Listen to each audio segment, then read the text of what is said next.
Thresh is not the most common pick for ManDu. SKT's let that come through the group stage a number of times, but he's still run the champion before. And like I keep hyping up SwordArt here, but I really think that Thresh is an important pick here that has to be dealt with. Well, neither of these champions have been locked in just yet. For the Gamma Bears, Ahri was one of Maple's most played champions in the mid lane, and they do actually secure it. So with that Ahri and the Elise, we know that Winds and Maple most likely going to be on very comfortable, mobile, assassin-y type champions. And we'll see who else they round out the composition with as far as that tankiness is concerned.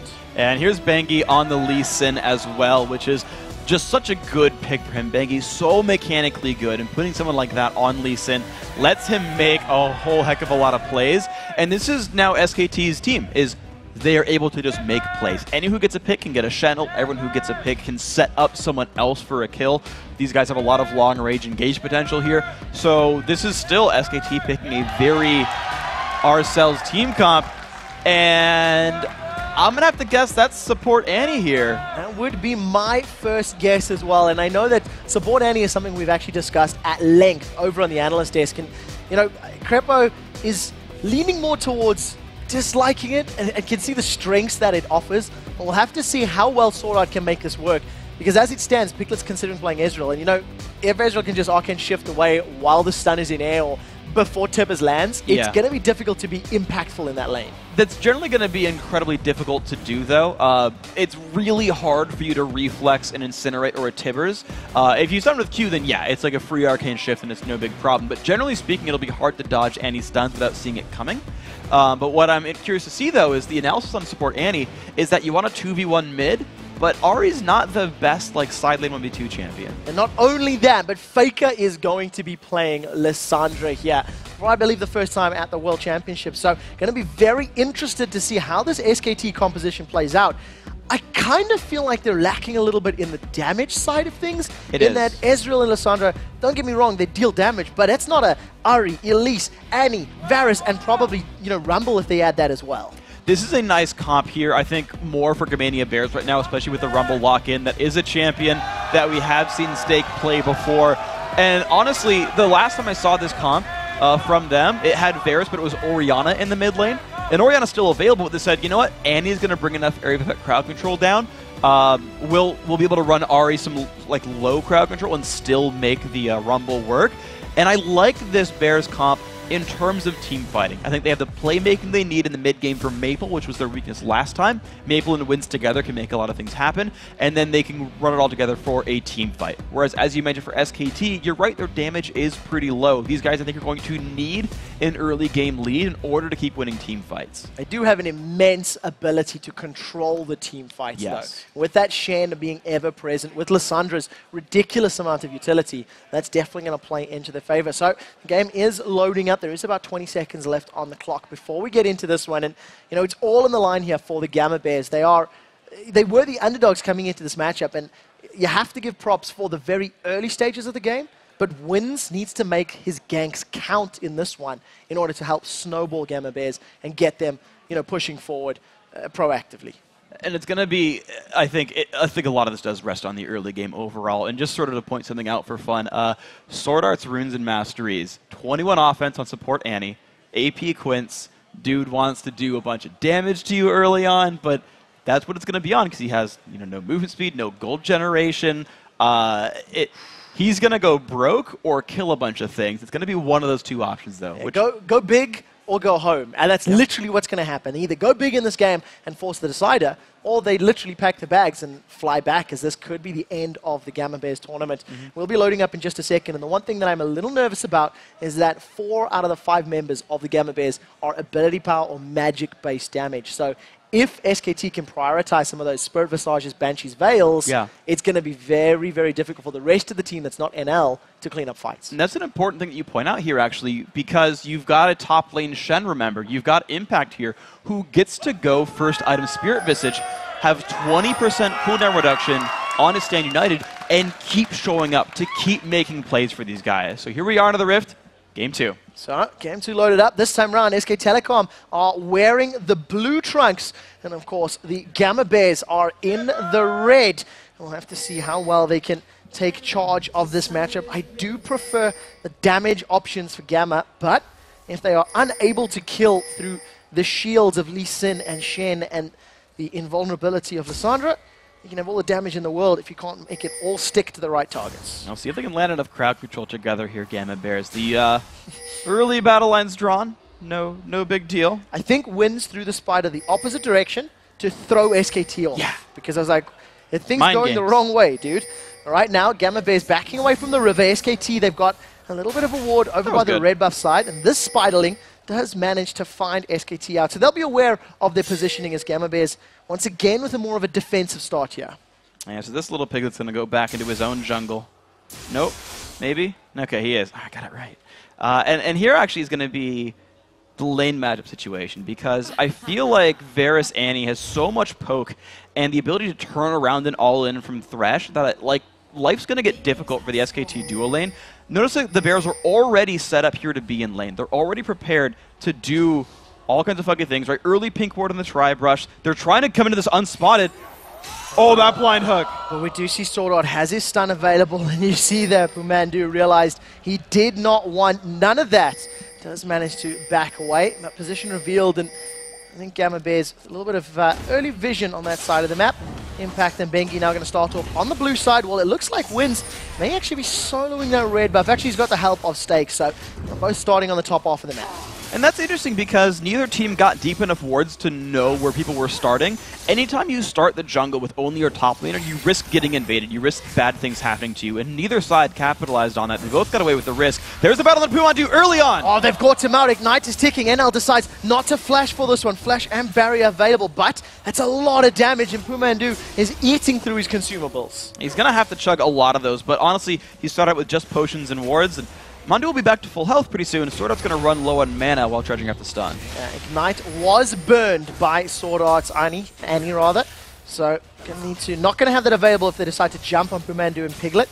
As it stands, once again, NL and SwordArt with the early lane control thanks to that trade.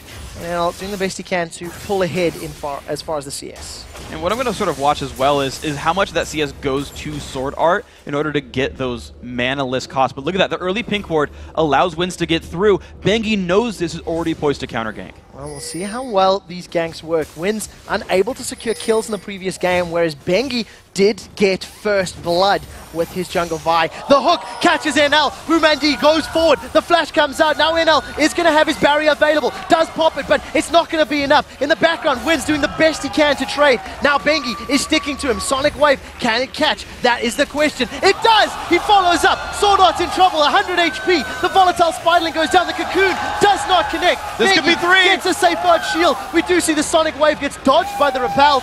Winds lands down, does get taken out. And that's a 3-for-0 in favor of SKT. Amazing play by these guys. At the end of it, they donated the kill to Piglet just to give him double buffs and that extra gold. Really nice hook there by Mandu. I'm glad for SKT that they picked the Thresh up early on, because you make plays like that and everyone gets really sad when they start dying. Well, 2-0-1 on Piglet's Ezreal. He's going to have a massive spike in power as Impact is also building ahead in the CS. Look how cheeky that is. Arcane Shift and Mystic Shot, and then just takes the Lantern out, and Piglet says, what you going to do? I've got red, I've got blue, and he's going to continue piling down the damage onto NL and SwordArt. My buffs are red, my buffs are blue. When I throw Mystic Shots, I don't have a rhyme. It was a good attempt nonetheless, as now Maple and Faker They'll hit you? are trading damage back and forth here. Maple, 2 CS behind that of Faker's Lissandra. He's going to have a lot of mobility to deal with the damage that Faker has. Winds on the sideline, no red or buffs available for him. So Faker, as long as he doesn't get caught by too much CC, he can just use that claw to get out clean. If they're going to go in at all, it'll probably be off of a cannon minion or anytime Faker goes in for one of these last hits. But you just notice how safely Faker's able to play. Winds not having flash, can't go for like a flash cocoon to at least force the summoners out of Faker. There's just no way that Winds gets into range in time. Faker doesn't hug any of those walls. Well, do you see that Faker's using the range of Lissandra? Going to be throwing out those shards and the splash damage associated. We do see that Steak and Impact now continue to farming up, but Steak is half the CS down. Impact Shen already at 37 to Steak's 18. There is a decent wave in front of him, but as it stands, it's lane heavily in favor of Impact once again. And that is actually a massive lead. Rumble can do okay with just experience and not much gold, but that kind of a lead is going to let Shen, just like last time for Impact, ignore the enemy back line and just tank forever here. This is a ticking time bomb that I don't think the Bears really want to deal with here. This is dangerous. Well, with that overheat and flame splitter, there's a lot of damage going onto Impact. So if Steak is able to get some assistance from Maple or from Winds, maybe a kill can swing that lane a little bit more in his favor. As it stands, Piglet, with all of that gold he's accrued, is just spamming up, making use of the buffs that he's got in lane, and just trying to maintain control. And Winds, basically just farming up lane tax here. He's stuck in this lane for the last sort of minute or so, and he's not really having an impact. He's 10 CS to 24. It's not making ganks. As it stands, Bengi does jump onto Steak. Doesn't have his Dragon's Rage available. You see the shield coming up from Steak. He pops down the Equalizer just to clear out some of the waves and just continue farming, but not entirely convinced that was needed. That wasn't. He wasn't going to have the damage to turn that fight back around, unfortunately. Winds, yeah, they spawned, bro. You can take those away. So at least that was smart, though. Winds, you can clearly still a good player here by going for the counter jungling, spotting out that Bengi was on that side of the map. But of course, by doing this, Winds ran through a ward himself, and Bengi steals away a big golem. So both these guys happy to steal with vision, and Now Steak is in trouble. We do see the resonating strike follows through Steak. He's burning on the HP. Ignite is ticking down as well. Impact forced to fall backwards, and with the aid of the tower, Steak does survive, but he manages to get out. And you imagine, if Equalizer is available there, maybe could have turned that one around. Maybe could have set up some kills. Piglet, now with the buffs worn off, he's pushing away basically with the aid of his minions. Yeah, but mind you that Steak had already gone back to base one time already, had to go back again just from those ganks right here, and now you're seeing pressure on the bottom side of the map as well. These, unlike last game where the duo lane had a really good early lead and the Bears almost took some kills, the Bears almost took a kill, but they're losing in minion kills pretty rapidly, in addition to all the champion kills. And mind you, Piglet hasn't even had to go back to base just yet, so he's sitting on a mountain of cash right here, 2,100 gold. And you're just going to see Piglet be able to take over the game if he wants to. That damage we were concerned about, he's going to have it. Yeah, we see right now, NL, with that first recall, he comes back and look at that, True Shot Barrage plus every other ability there from Piglet, connecting and dropping him down to half HP.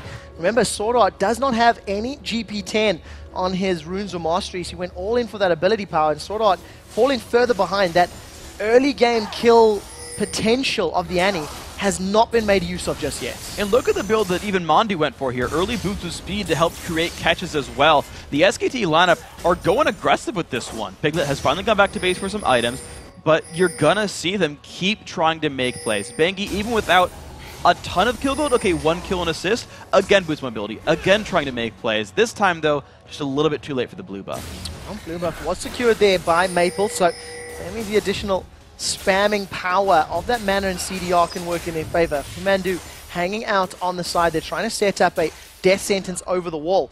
Now, there's no vision in that tri-bush there for the Gamma Bears, so they've got to be a little careful as that lane is definitely pushing against the SKT tower, so it's risky for Gamma to be that far up. It just allows them to recall back, though. I don't think they had a ward that spotted that Bengi had gone there, but generally speaking, they knew that SKT's dual lane hadn't gone back yet, just got the quick shove, which will allow them to equalize items a little bit here, but there's just such an item difference. Instead, though, it's the ward control game now turn on for SKT. It's them saying, all right, mid-game's begun, we're ahead, let's start taking objectives. Well, we do see that Bengi and PoohManDu are hanging around in the river. They were putting some wards down, and they have started this one off, both of which are level 6. Faker's coming to help out, and Gamma Bears are going to have to start wondering where are our lane opponents, but it doesn't look like anyone is going to be able to get there in time to contest. Dragon number 1 of Game 2 is secured by SKT. And this is a good start for these guys. The Koreans looking poised to 2-0 this match if they can keep it going. You see this battle now between Steak and Impact. Oh, do you see the trades going back and forth? The Equalizer goes out, clears the wave down, and Steak managing to at least hold on to a 10 CS deficit. He forces Steak backwards. There's not really kill potential from either of those champions just yet. Spirit of Visage, Spectre's Cowl picked up there by Impact, working towards that Spirit Visage. Yeah, and you're going to see Impact not really take damage for the rest of his landing phase. He's got a lot of health sustain, he's got the shield, and of course the cowl as well for the magic resist. So it's going to be a difficult life for Steak, which is okay as Rumble to just sit there and free farm. It just depends on how well he can last it, because here comes Bengi! Oh, Bengi once again comes in, Dragon's Rage goes backwards, Sonic Wave does connect, follows up with the resonating, one more auto attack. Bengi and Impact just picking up an easy kill onto Steak. Good job at Bengi disturbing the piece right there. He's not going to let that guy free farm. They're just going to force the issue.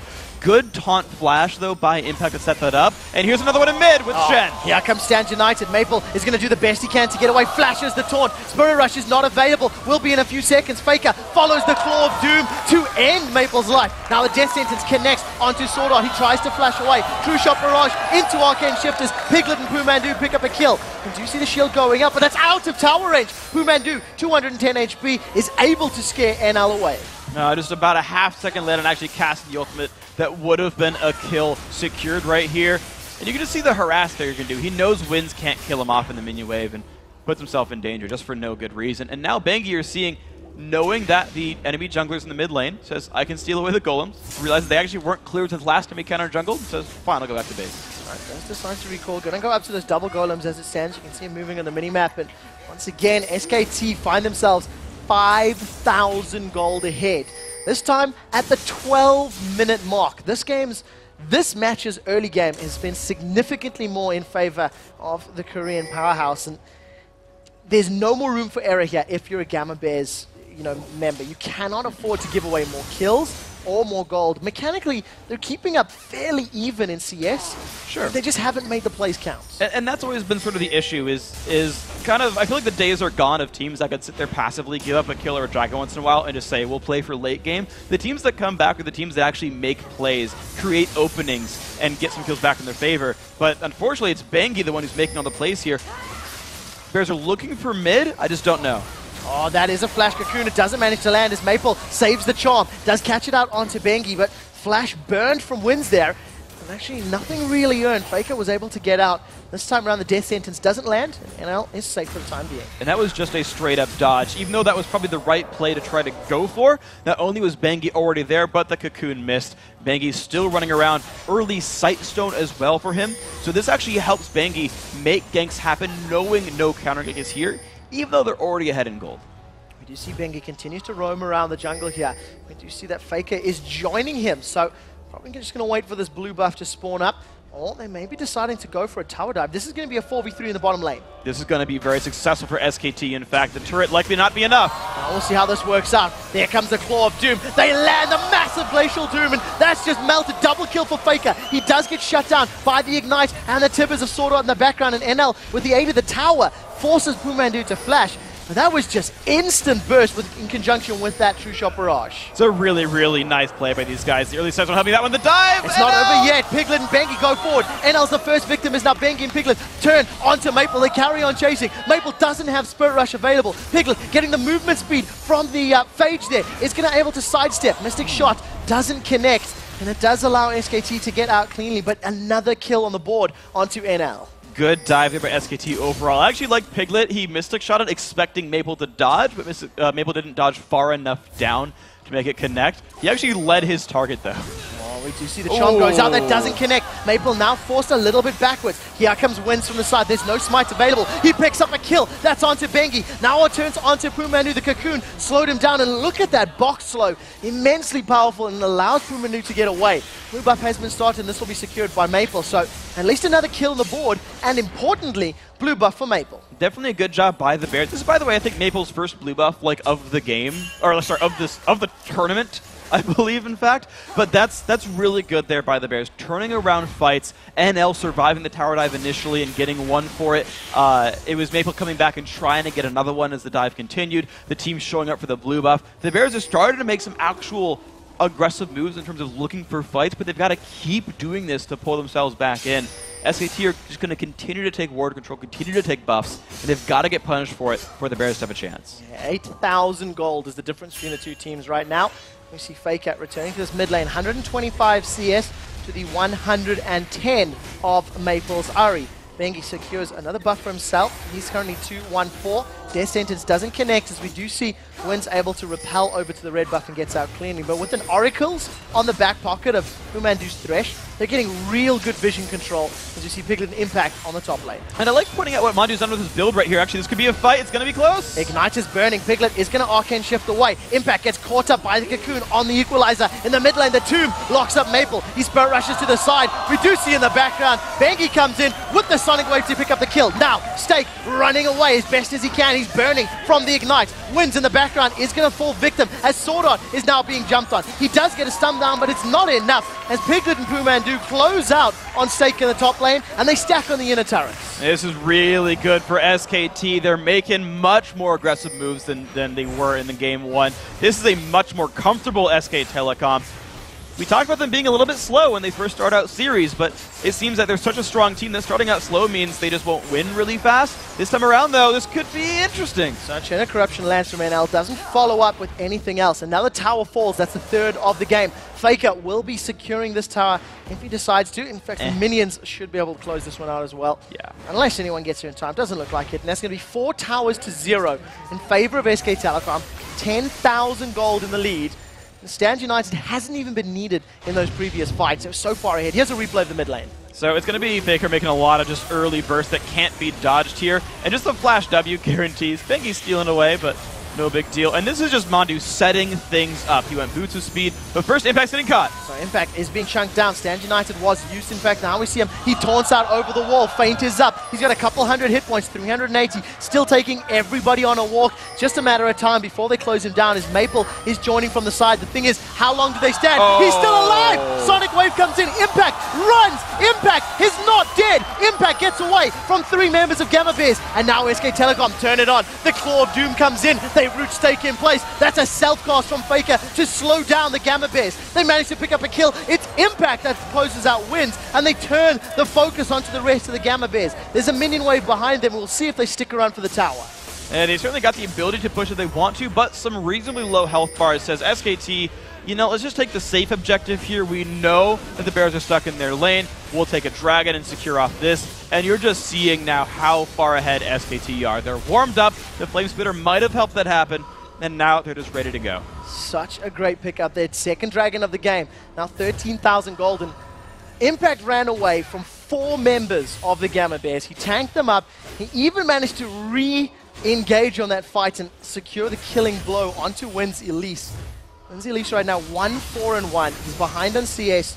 And as we've highlighted, he's been present on the map, but he just hasn't made it count. Not like Bengi, 3-1-6 on that Elise. I believe this will continue his 100% win streak on Lee Sin here at the Worlds. Definitely the case for these guys. And you're just sort of seeing the high skill level of the SKT members, right? Both of these junglers are skill shot based. Okay, sure, you can jump in there with Repel, you can jump in there with Safeguard, but you still got to land the skill shots to make anything happen. And time and again, Bengi is making the openings, jumping in and kicking someone back, jumping in and diving a turret.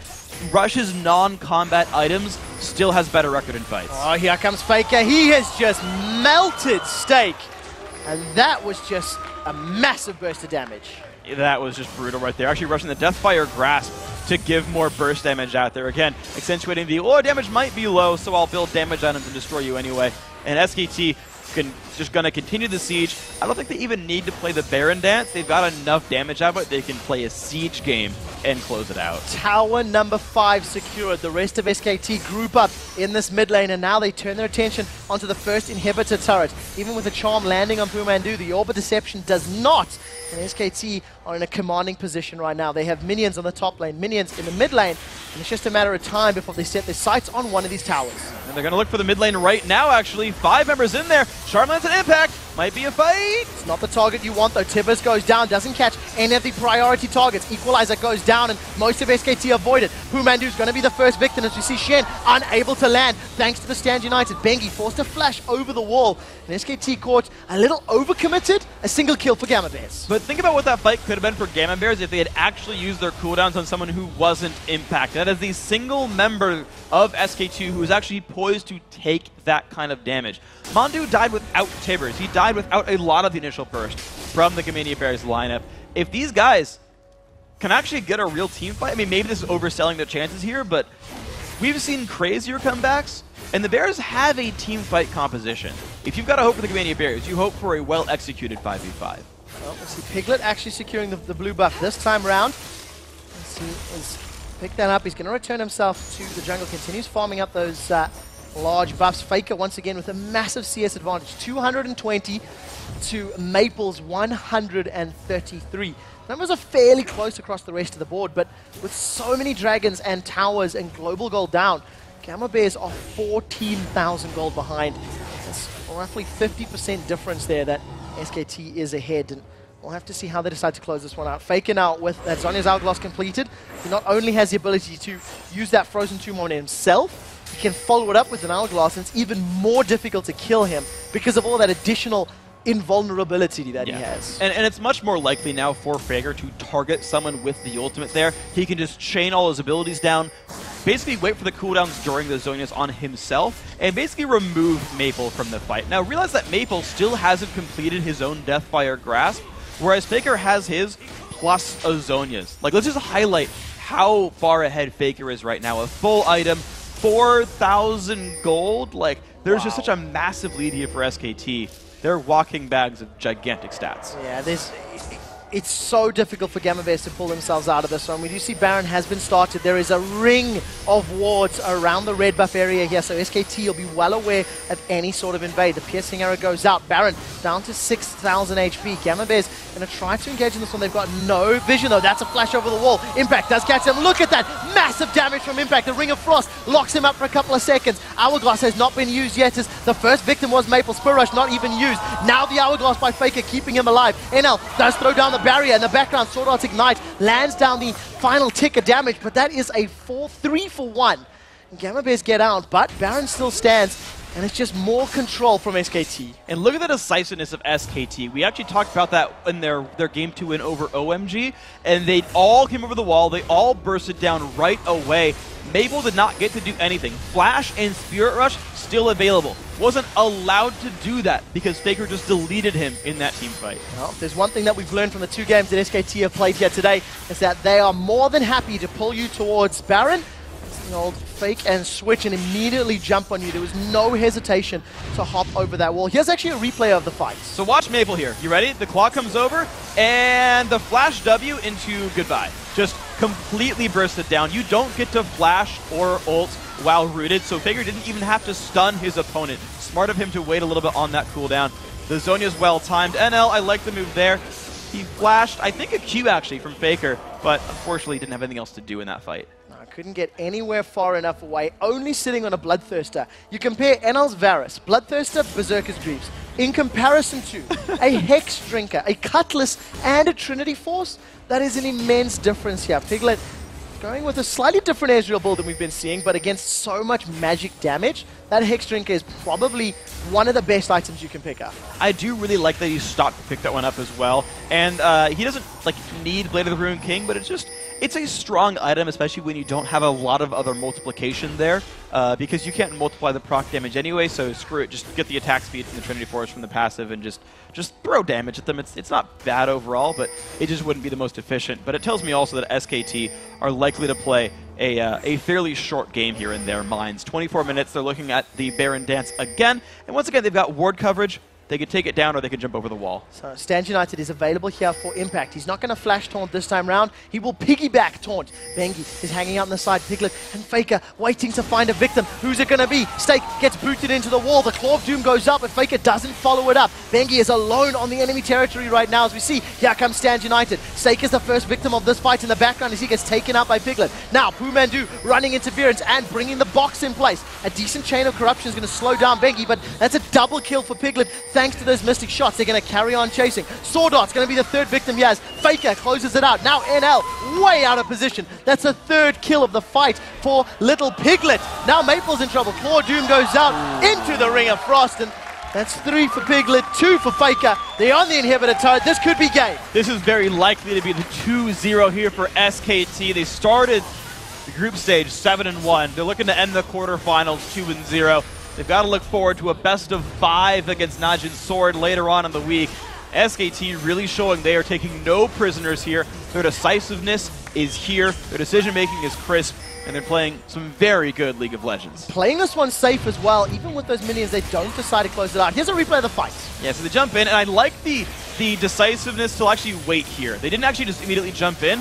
No one went onto the equalizer. Once it's down, then SKT engages. ManDu gets caught out. That's not a big deal because he sets up the rest of the fight, and the front line is able to dive in there, make everything happen in that battle. So I like that they are able to all go in together, but also all wait around a little bit together and not take really silly risks. It's always been a strength of SKT, is they don't really take silly risks. You've also got to remember the zoning potential of that glacial path that is Lissandra's E, the ability to just roam. And when you see that thing coming at you, you panic. You're like, I don't want Faker or Lissandra to rock up here and lock me down. And Gamma Bears were backing away. As it stands, 20,000 gold difference between the teams. Inhibitor down in the top lane, Inhibitor exposed in the mid lane.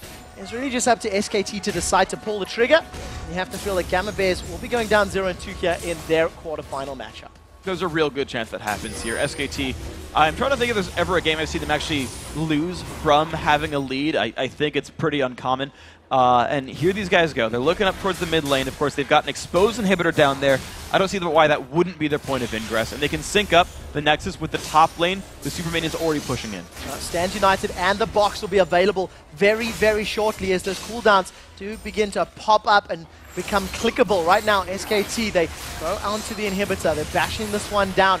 The rest of the Gamma Bears are basically hanging around on the sidelines. We do see NL has been caught. He's been kicked backwards. That's NL dead to rights. Now Steak will be the next one to fall. Who gets the kill credit? It's Faker as Piglet picks up his second. Now Winds is getting dropped down as SwordArt in the background is crushed. A clean ace for SKT, and they're going to close this game out. They're onto the Nexus turrets, and SKT Telecom T1 will advance to face Najin Black Sword in the semifinals. Incredibly well played game by the Korean team, convincing 2-0 victory, warming up over the series, and then taking it home right here. 27 minutes, the Nexus goes down. Piglet didn't even die in that last game. 11-0 on that Ezreal. Gotta hand it to SKT. They definitely deserve this victory. 11-0-10 on Piglet's Ezreal. This is going to be an all-Korean semi-final. Najin Black Sword taking on SKT Telecom T1, and that's a matchup that is going to be awesome to watch. But what a controlled performance here from SKT. They started a little slow, they respected their opponents, and once they got that lead, they never let it go. And I actually have to compliment their champion select here as well, because